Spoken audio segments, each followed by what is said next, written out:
ज्यांच्या इतिहासातून आपल्याला जगण्याची प्रेरणा आणि लढण्याची ऊर्जा सातत्यानं मिळत असते ते छत्रपती शिवाजी महाराज। शिवरायांचा 8वावं रूप, शिवरायांचा 8वावा प्रताप म्हणून आपण सातत्यानं शिवरायांच्या नावाचा उल्लेख, शिवरायांच्या नावांचा गौरव सातत्यानं करत असतो। मित्रांनो, आपल्याला सगळ्यांना माहिती आहे की छत्रपती शिवरायांना मिळालेले आयुष्य हे अत्यंत कमी असल्याचं आपल्याला दिसून येतं।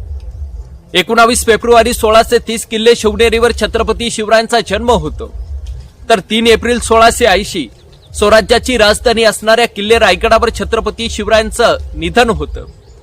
म्हणजे छत्रपती शिवरायांना मिळालेलं आयुष्य हे अवघं 50 वर्षाचं आयुष्य असल्याचं आपल्याला दिसून येतं। पण याच 50 वर्षाच्या कालखंडामध्ये छत्रपती शिवरायांनी जे आपल्या आयुष्यामध्ये कार्य केलं, छत्रपती शिवरायांच्या वाटेला जो काही संघर्ष आला, तो संघर्ष इतका मोठा होता की त्या संघर्षातून आज जगभरातील अनेक लोकांना, अनेक तरुणांना सातत्यानं जगण्याची प्रेरणा आणि लढण्याची ऊर्जा सातत्यानं मिळत असते।